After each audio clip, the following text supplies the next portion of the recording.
The reanimated architects moved with jerky, marionette motions, their hollowed-out bodies puppeteered by blue tendrils extending from the core. Nora counted 12 of them floating in the zero-G shaft, their dead eyes fixed on the 3 intruders. Vance slammed a fresh power cell into his plasma rifle. "Talk fast, Carter. What's the play here?" The original Dr. Carter's memories surfaced like a drowning woman gasping for air. Nora saw the final days of Earth, not destroyed by war or natural disaster, but consumed by the pattern. The way it had first appeared as harmless mathematical anomalies in quantum computers, then spread through any system that processed information. Human brains were just another processing unit to infect. The facility was never a lab, Nora realized aloud. It was a cordon. Raj's crystallized form shuddered. His mouth didn't move, but his voice emanated from the growing latticework of blue vein crystals spreading across the floor. It wants to rebuild, not destroy. The simulations were training exercises. One of the architect puppets twitched violently. Its jaw unhinged, and a voice that wasn't human boomed through the corridor. "We are the cure." Vance fired. The plasma bolt struck the core's surface and vanished without effect. The architect puppet surged forward and stopped abruptly when Raj's crystalline network flared brilliant white. The blue tendrils connecting the puppets to the core darkened and withered where they touched Raj's growths. "The crystals," Raj's voice echoed. "They're antibodies. The architect's last defense system."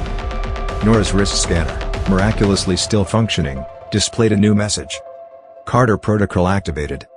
Final options. 1. Purge, terminate all systems. 2. Preserve, upload to core. Vance saw the readout and barked a laugh. "That's why they made copies of you. You're the failsafe." He reached into his damaged uniform and produced a small black cylinder, the Universe Killer Bomb Earth Command had given him. "But I've got a third option." The architect puppets renewed their advance, moving around Raj's crystalline barriers. Nora's fingers hovered over the scanner's interface. Preserve would upload their consciousnesses into the core, let the pattern rebuild them along with Earth. They'd live forever in a perfected simulation. Purge would destroy everything, the facility, the core, and the new Earth seated at its center. Vance thumbed the bomb's activation sequence. 5 minutes till detonation. Choose fast.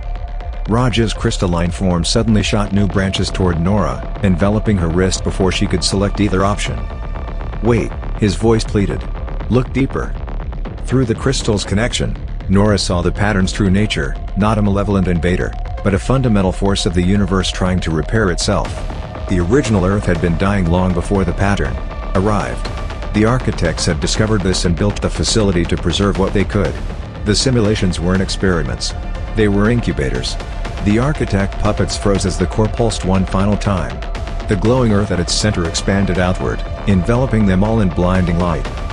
Nora's last thought before dissolution was of the village, not the fake medieval one, but a memory from her childhood.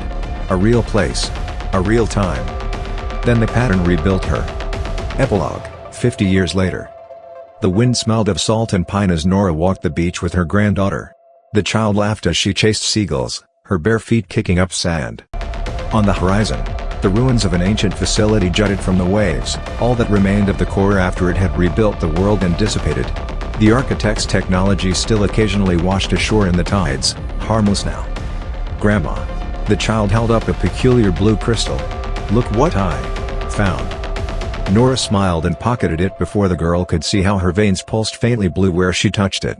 Some patterns were meant to continue.